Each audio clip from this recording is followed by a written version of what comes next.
Now, last week we had looked at the foolish rich man who had decided, I've got all this stuff, I don't know what to do with it, so what I'm going to do is I'm just going to build more barns and just stuff it in these barns. What we have here is a discussion of attitude. Now, what we see right preceding this particular parable, the parable of the servants, is we see an entire discussion which I think could be boiled down to the simple words, don't be anxious. Which I will tell you, and you can ask my wife this, if ever someone needed to obey these rules, it would be me, because I can be very anxious. I often say I came from a long line of anxious people. My grandmother, bless her heart, we used to go down, we had the house I grew up in, we had this, it was a root cellar, and it was in the house.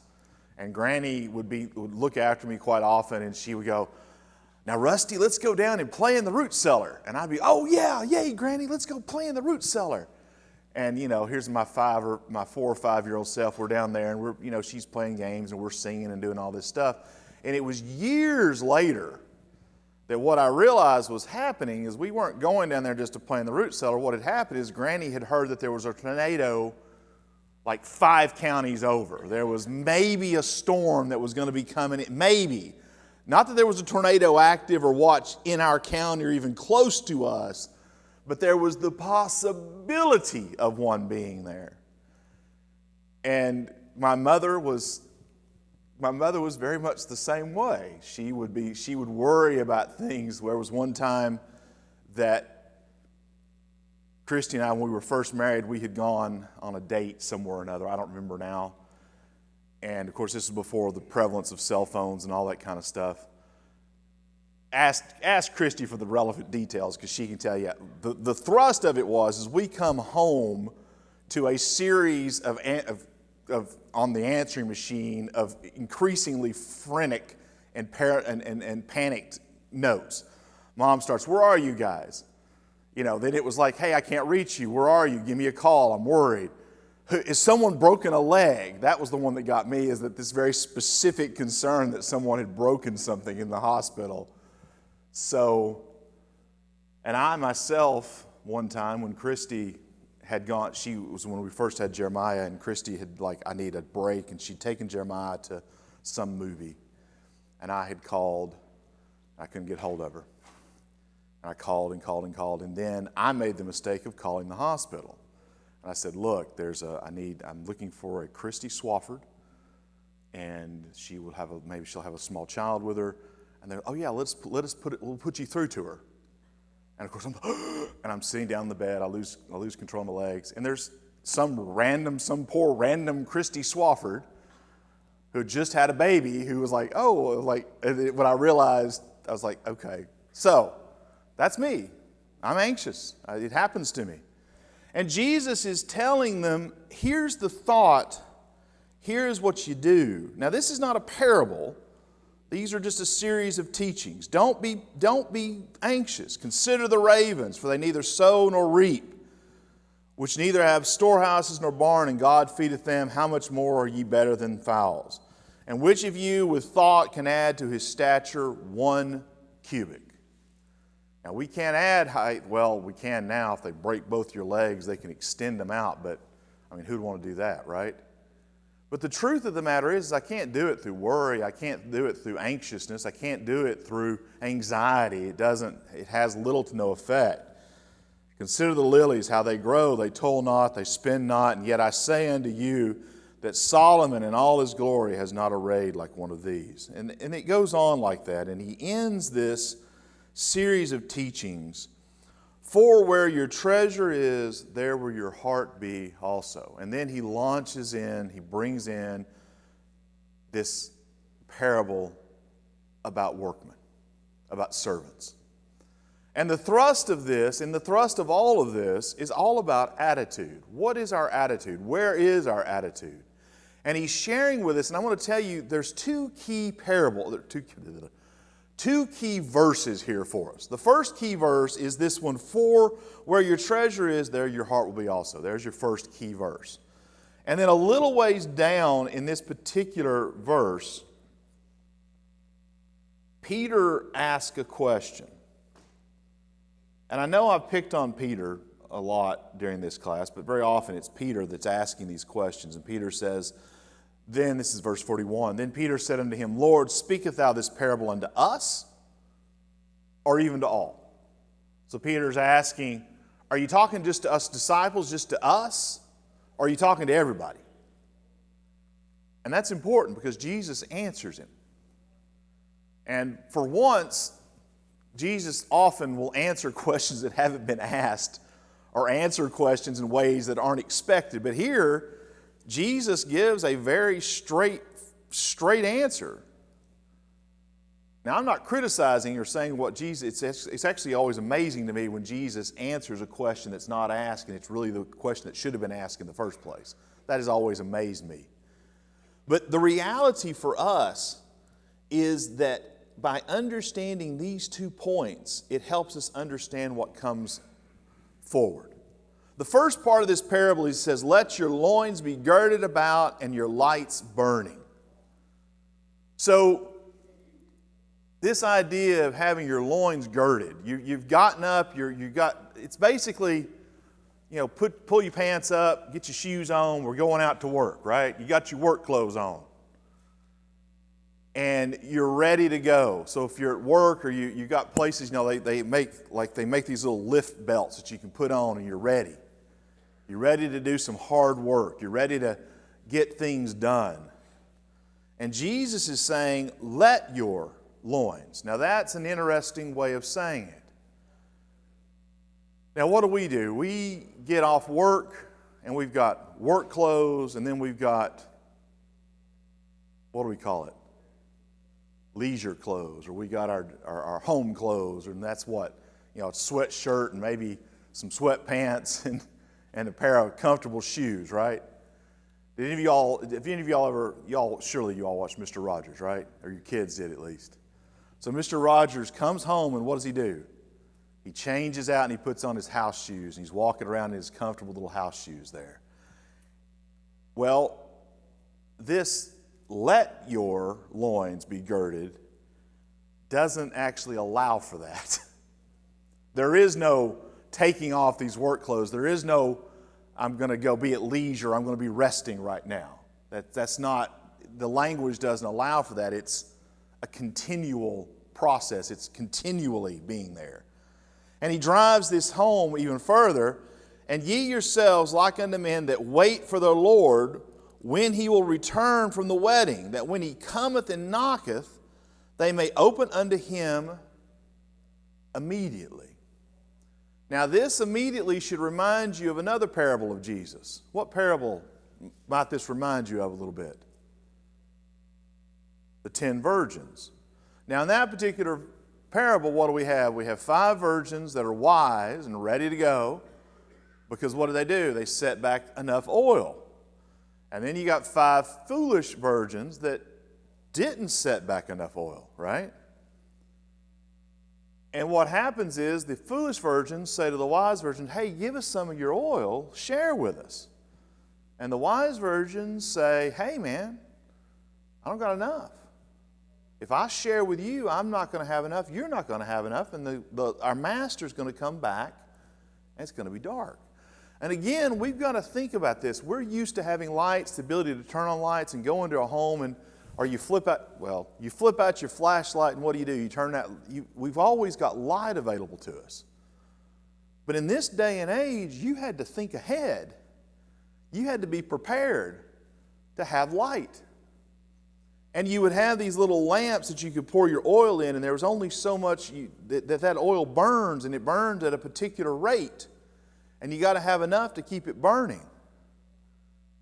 Because if the bridegroom comes home, he wants to have the lights on. He wants to have a celebration. He's ready for his celebration. And if you're not ready, well, that's not going to work. Now notice this next part.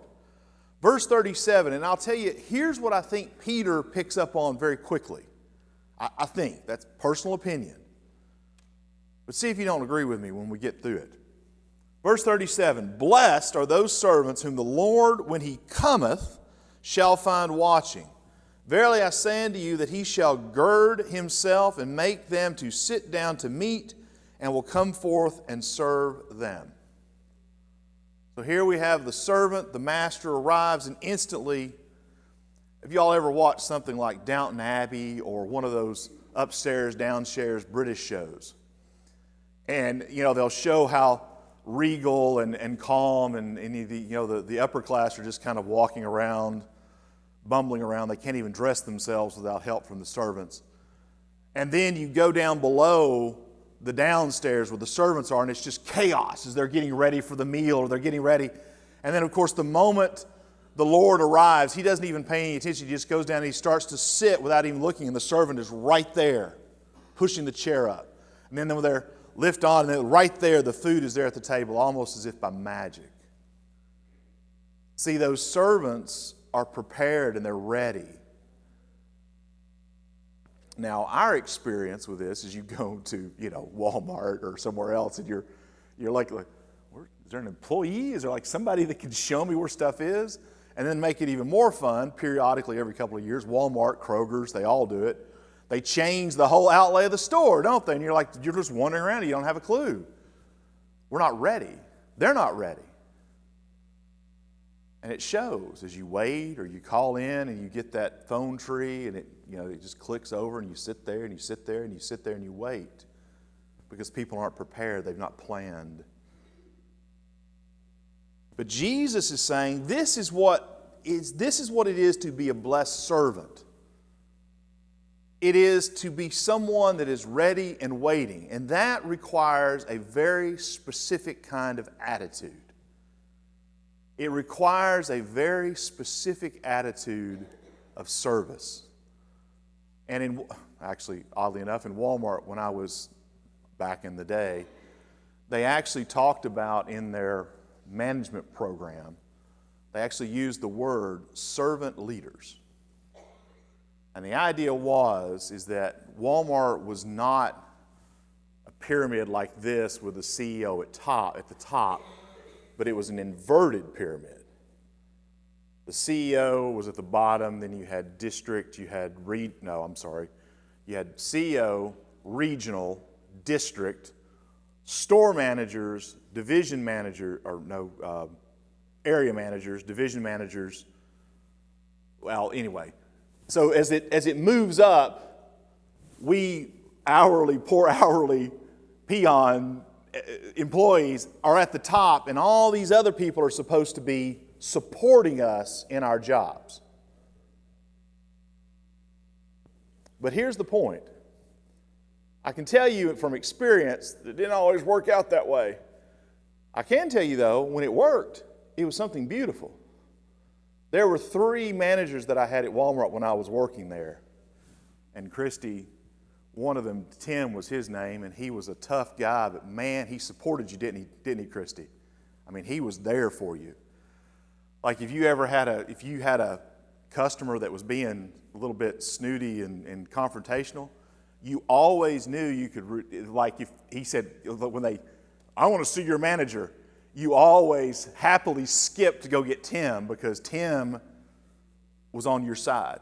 Now, as long as you hadn't done something stupid. If you had done something stupid, Tim would let you know, but he never did it in front of them. He'd let you know after the fact. I never saw Tim tear down an employee in front of a customer. And if you hadn't done anything wrong, Tim was there for you, man. Richard Janeway was another guy, great guy. And I saw him stand up for people, support people, help people. So it can work. And when it works, it's a beautiful thing. And that's what we're supposed to have in the church. This idea of attitude of always ready, but specifically here, ready for the return of Jesus. Ready for the return of the Son of Man. Notice as we continue. And if he shall come to the second watch or come in the third watch and find them so, blessed are those servants. Now, in the biblical terms, the ancient Hebrews, the ancient Israel had 3 watches. They were cut up into like 4 hours at nighttime. Later, with the Romans, they ended up having 4. And it can basically break down to evening, midnight, early morning, morning. So you had basically evening, which was like 6 to 9, then, midnight, 9 to 12, and then early morning, 12 to 3 a.m., or cock crowing. Because actually here, when we lived here in Crossville, we've lived here, I grew up in a farm, I grew up out in the sticks, never heard a crow crowing in the morning. Never happened to me until I lived here in the town in Crossville. And we've got some neighbors that have basically free-range chickens that are running around all over the place, and they've got a rooster, and you can hear him crowing. It's never woke me up, but you hear him crowing in the morning, and it's like, 3, 4 a.m. in the morning. And then you've got the fourth watch, which is from 3 a.m. to like 6 a.m. Now, I ended up going down a rabbit hole on that. Don't go down the rabbit hole. But people get very specific and they place some importance to these times that is not warranted by Scripture. What is important here is that most of us, if you've never worked second or third shift, I'm here to explain something to you. Do you want to know when it's toughest to stay alert and doing anything on third shift? It would be the second and third hour. That second and third watch. Because there's like a wall you hit at 12 o'clock. And it goes, I'm not kidding, it goes till about 3 or 4. Now after 4 a.m., even if you've worked all night, your body's like, oh, it's time, you're awake and you can kind of go for a little while. But that 12 o'clock hour, this happened to me when I was working in a hotel and I was training a new night manager. I was one of the night managers. There was 3 of us, and one of them was retiring, and I was training a new one. And normally when I was working, I stayed up and active and walking around. Well, that night I was letting her do a lot of the stuff, and she was really funny, and she was a really great person, and we were having we'd kind of been cutting up over the couple of weeks that I'd been training her, and I'd kind of let her just take part because I was a strong believer in the best way to learn is to do, right? Well, I made the mistake. You know what mistake I made? I sat down. And next thing I know, I feel something go whoop, and then I feel another whoop, and I kind of wake up, and she was sitting there throwing wadded paper at me as I had fallen asleep, literally, and I had drool down the side. I fell asleep because I sat down. I wasn't staying alert. I wasn't staying ready. I didn't have the right attitude. And there's the danger for us, and that's what Jesus is acknowledging. And people know this. Like this period of time, like if you watch the war movies or you watch some action movie, what time do they attack the enemy? At night. We'll get them in the morning when they're asleep and not ready. What's that important point? When they're asleep and what? Not ready. And that's what Jesus is saying. Be ready. And this know that if the good men of the house, and this is an interesting shift. Jesus shifts in an odd way here. And if you read some of the commentaries, they kind of get a little bit like, oh, we don't know what this is. We're not sure what Luke was doing. Well, I'll tell you what was happening here. Jesus is driving home an important point. Be ready. And he says this.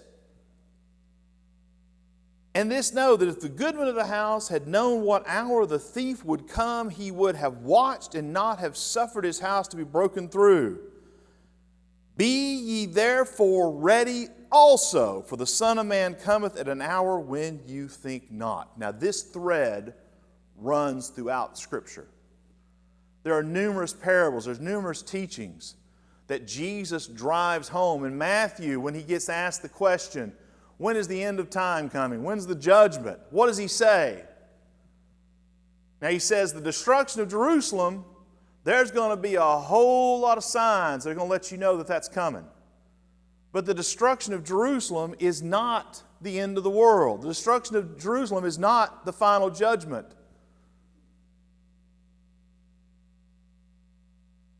What does he say about that final judgment, that final day, that final return, what does he say about it? Unexpected, and nobody knows except the Father himself. So every time you hear one of these prognosticators telling us that the end of the world's coming, now I've been alive long enough now to have had that happen, 7 times now? Something like that. The last one was the Mayan calendar thing in 2012 or whatever that was. People get worried about that stuff. People have committed suicide because of this. And Jesus is telling us that, if you knew when the Son of Man was coming, when it was going to happen, you'd be ready for it. But that's not how it works. He's like a thief in the night. The thrust of this, and it stays true to the parable that Jesus is teaching, the thrust of it is what? Have the attitude of preparedness. Be prepared. Be always prepared. And if you're always prepared, you're not going to be caught asleep with your employee throwing wadded up pieces of paper at you like you were a basketball goal. By the way, she cackled like a mad woman when I woke up. And I was like, what are you doing? And she's like, she laughed at me. And rightfully so. Fortunately for me, this is back in the time that you didn't have cameras everywhere, or I'd have been in so much trouble. Here's the deal. Jesus is telling in 2 very specific ways, be prepared. Be ready. And Peter asked his question. Then Peter said unto him, Lord, speakest thou this parable unto us, or even to all? Are you speaking to us, the disciples, or to all? And I think, like I said, what Peter really keyed in on is the blessing part, the blessed. Because notice what Jesus says. And the Lord said, Who then is that faithful and wise steward, whom his Lord shall make ruler over his household, and give them their portion of meat in due season? Because Jesus has promised reward. Blessed is that servant whom his Lord, when he cometh, shall find so doing. Doing what? Being prepared and ready. Of truth, I say unto you that he will make him ruler over all that he hath. Now, did you catch that? Peter says, are you speaking this parable to us or to everybody? Who is this? How do I get these blessings, Lord? Who's this blessed servant that you're talking about? Jesus says it's whatever, if you want to be a blessed, it's whoever acts and is prepared for the coming of his Lord, that's the blessed servant. The servant that has the attitude of preparation, the attitude of being ready, that's the blessed servant. So if you want to be blessed, then be ready. And that applies to you, Peter. Peter, you can be that blessed servant. You can be the servant that's ready. That applies to the disciples. The disciples, the 12 apostles, they can be the ones that are ready and prepared for their Lord's return. Or, and more pertinent to us, it can apply to all of us. And here's the important question, and Jesus makes a distinction, but. Now, grammatically, when you add the word but into there, so if you use the word and, you're combining 2 things of equal value, or relative equal value. If you use the word or, you're giving someone choices, usually between equal value, but not always. You're linking together things, a series of choices. But when you use the word but, you are effectively negating whatever comes before. This, if this, then that. Or, if not this, then that. So, if not a faithful servant, if not a servant that is prepared, if not a servant that is waiting not anxiously for the return of their Lord, but joyously for the return of their Lord, ready with their light lit, ready to serve, then you are this. But, and if that servant say in his heart, and notice where the servant is saying this. Where's he saying it? In his heart. What does that imply? I'm thinking it in my heart. That's all about attitude, isn't it? Now, how many of you have worked your way up through the ranks, right? You started as that lowly nobody in the business and you worked your way up. How many of you all had that manager, that lower manager, that supervisor, that the moment the boss turned their back, what did they become? They become the biggest jerk that there's ever been. How many of you all have suffered through that? Seriously, I'm curious because it happened to me twice. I'm wanting to make sure it's not just me. No, seriously. It happens. You'll get individuals. You know, there's individuals and people that act one way with someone else is present, and then they act another way. Or you'll get someone that if they're in a restaurant or whatever and you've got some poor waitress that's doing the best she can, she's covering 6 tables, she is deep in the weeds, and she makes a mistake, and then this jerk spends the next 10 minutes berating her as some sort of idiot because she, I don't know, forgot his side salad or whatever it is that they break into them for. Now, I'll admit, I've done that myself. How many of you have lost your cool, have lost your temper with some poor customer service person on the other end of a phone because they can't fix whatever problem you might happen to have? Do you know how much control that poor person on that customer service line has to do anything with your problem? Nothing. They didn't create the policy. They didn't create anything. They didn't set up the phone tree. They didn't do any of this stuff. They're just there to try to feed their family and get by in the day. Keep in mind that next time you call one of those poor persons, you could be talking to someone like my poor wife who gets fussed at and yelled at by some of these people for no good reason. And I'll tell you, just as a little extra, don't tell anybody, but when you do that to people like that, they are a lot less likely to help you if they can. They're a lot less likely to use what little power they might happen to have to help you. Now, why do I say this? Jesus is warning us against an attitude like that in the church. We are not rulers. We are not bosses. We're not managers. We're not kings. We are fellow servants. If you want to get technical about the word that's being used here, it ain't servants, it's slaves. You know how much authority a slave has? How much? None. You have the exact authority that has been given to you by your master. I've had that happen to me a couple of times as I've worked at different jobs. I've had fellow employees telling me what I need to do.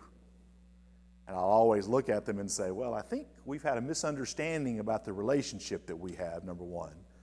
Number two, here's my immediate supervisor, and if you would like to have these things done, please have him send me that in writing. It's the writing part that will always get them. If you have it done in writing, that's serious.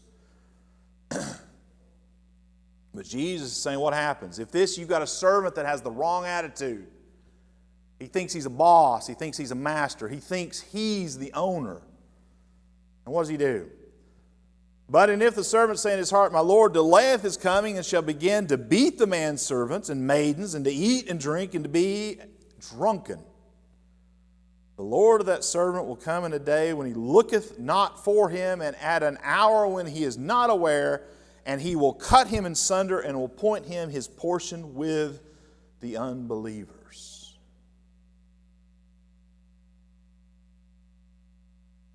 So what happens is that Lord returns. The servant has mistreated his fellow servants. He's mistreated his fellow Christians. He's not been prepared. He's not waiting. And the Lord returns and he is caught completely unawares because his attitude is not one of selflessness. It is an attitude of selfishness. And if you are selfish, there's one interesting thing about selfishness that I've always noticed it. People that are selfish, really selfish, they are almost totally oblivious to everything else around them. They don't often see the damage they do. They don't often see how much they anger people. They don't often see that what they're doing is very often counterproductive and destructive. And what they end up doing is making things worse for everybody. Businesses there's been research that's been done about businesses. So there's big talk now, toxic employees or toxic people that are toxic at work. Well, they've done research, and they discovered that if you have this, and often these high-performing individuals that were totally toxic and selfish and didn't care who they hurt, but they got their job done, and they did really well, and they produced a lot of income for the company. Well, companies would put up with those people because of that added extra ability that they were successful or perceived to be so. Well, they've done research. Do you know what they found? That the destruction that those people do, it's great to have one guy absolutely killing it, doing 150%, but he's causing everybody else to only be able to do 50%. And what they found is if you get rid of that guy, everybody's productivity increases. Everybody does better. Everybody is a little more efficient once you get rid of that toxic, terrible, unprepared, selfish employee. Everybody improves, and thus you make more money overall. That was a study that they did 20 years ago. And Jesus is telling us the exact same thing here. Not talking about people being fired, or I'm not talking about that, but what I am pointing out to you is Jesus is sharing with them something that if you have this attitude, what's going to happen? Now notice this word, it's really fascinating. The Lord of the servant will come today when he looketh not for him. That looketh, usually that ETH at the end of a word, when you're looking at the King James, it usually means a continual process. So if I say looketh, that means I'm constantly looking and preparing. But here, he's not lookething. He's actively not paying attention. Think about that. He's actively being oblivious. He's actively not preparing. He's actively choosing to ignore the reality of the return. This isn't accidental. This isn't something that just happened. I didn't know. I had no idea. No, this is someone that is actively choosing to be ignorant. And if you've ever experienced that of seeing someone, actively, willfully ignorant of something, or actively, willfully being oblivious, how frustrating is that? You just shake the person and say, wake up. But what happens to this person? They are cut in sunder and will be appointed his portion with the unbelievers. Now, unbelievers, there's a little nuance to this, which is really fascinating. Usually we think of this as being an unbeliever, unfaithful, someone that doesn't believe. But that's not quite the value of this word, because this person knows there's a Lord. He knows there's an owner. He knows there's a master that's returning. He knows this. He just doesn't care. Do you know who are some of the most believing entities out there? I use the word entity. Do you know who they are? Jesus said it. The demons believe also. I think they have a really solid understanding of the power of God, don't you think? But do you think they look forward to the final judgment? Do you think they look forward to his return? Do you think they're preparing for it as a positive outcome? So here, this isn't talking about someone that doesn't believe. It's talking about someone that is untrustworthy.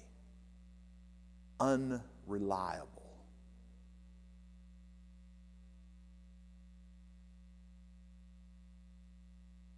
That, as a Christian, well, honestly, as anyone, when I was a young man, I was going to school here in Cumberland County, and then we moved to Chattanooga. We moved to Chattanooga, and I began to go to school in Chattanooga. For reasons that I can't quite pull together in my brain now, but I wanted to change my life. I wanted to be someone different. My thought was that the perfect thing for me to do was to become a football player. You got to keep in mind, I literally knew nothing about sports. I actually had to ask my dad one time, what exactly is the difference between defense and offense? I didn't really understand. The coaches loved me because I would do exactly what they told me to do. And they thought it was because I was a team player, but really what it was is I didn't have a clue. So if they told me, block, I literally did this. The coach said, block him off the field, Swafford. And that's what I did. I literally hit the guy, and I ran him literally off the field into the waiting other team. And I did that every time. And the coach was like, yeah, and he'd whack me on the, that's the way. And they'd be all excited. The problem was I didn't have a clue.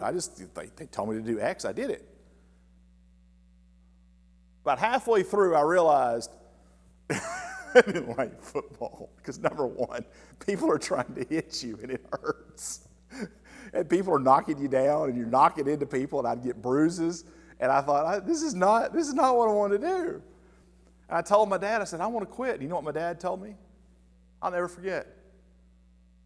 He said, don't. He said, you can't do it. I said, why? Oh, look at these people are shaking their heads. You know what he said. What did he say? You made a promise. You told them this is what you're going to do. I was like, yeah, I know, Dad. He said, no, you gave your word. And I finished out that season. Man, they tried to get me to play varsity ball, but I was like, no thanks. I'm not putting my word on that, because no. And that's when I joined the choir and band and all that other stuff, and we are where we are. Oh, and theater. I did theater as well. So we are where we are now. But my dad said, no, you can't do it, son. He's like, you gave your word. You need to be considered someone that is reliable and trustworthy. There is no more terrible place, or one of several terrible places to be as a person. Well, I'm going to say this, and as a man, there is no more terrible thing to be as a man than someone that is known to be untrustworthy and unreliable.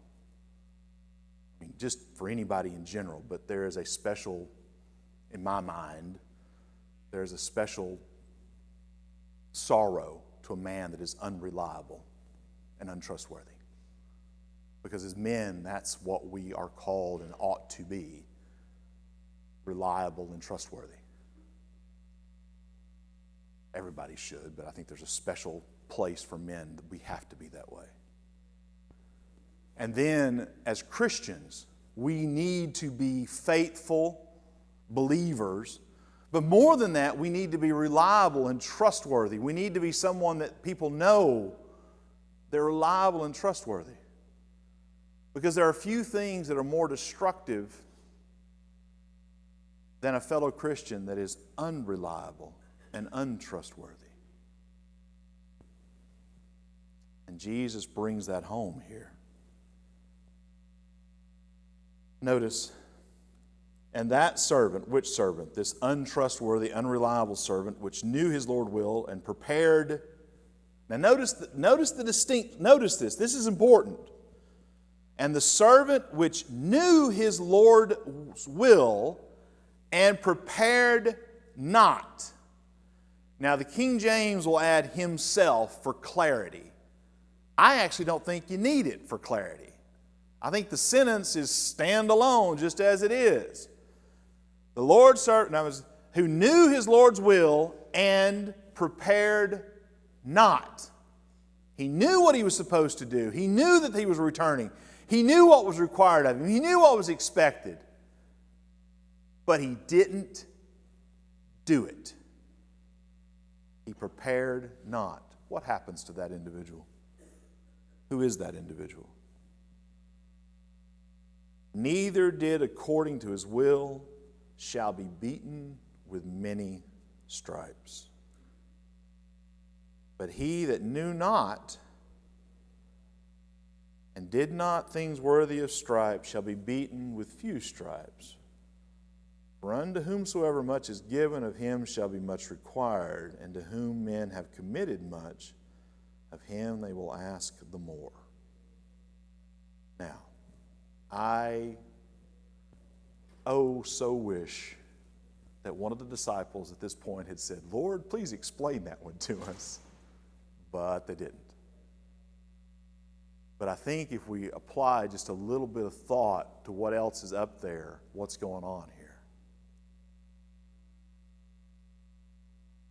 Punishment is coming. The return is coming. There's going to be a final judgment, and everybody must be prepared for this. But those of us that know that punishment is going to be so much more terrible because of that knowledge. And the expectation is that all will know, all will understand, all will have opportunity. I'm not going to pretend I know how that's going to happen. The idea is that we make that happen. We're the vessels that carry the word. But I've been told in God's words that everyone is going to have opportunity to hear God's word. Everybody is going to have that opportunity to repent. That promise is made in Scripture, and I believe it to be so. It's up to us to make that happen. But here we're given something, and Jesus is saying that for those of us, we want to be faithful servants. You got to ask the question, what's your attitude going to be? You got two of them. Attitude one is preparation. Attitude two is indifference. Attitude one is being prepared for the return of the Lord. Attitude two is being willfully unprepared. Attitude one is blessed. Attitude two is unfaithful. Attitude one is rewarded. Attitude two is punished. What attitude do you all want to have? I've done it again. If you guys have questions, please just raise your hand, interrupt me. I'll have no problem with that. So, I can't answer any last questions because I've gone right to the very hour. So, next week, I want us to continue to look at this about judgment and what the kingdom of heaven looks like. Now, here's the scenario. You've got a guy that's hiring people, and he promises to pay the people that he first hires, he's going to pay them a day's wage. And then as the time goes through, he hires a bunch of different people. Now here's my question to you. What is a fair wage for the people that get hired later? Y'all know what parable I'm talking about? He's yeah. I'm not going to tell you. You're going to have to find it for yourselves. But it's in there. And it's a really great question. Or it's the parable that I like to call Why I Love Capitalism. Now, guys, again, always a blessing to me. I appreciate your time. I appreciate your attention. And I will see you next week.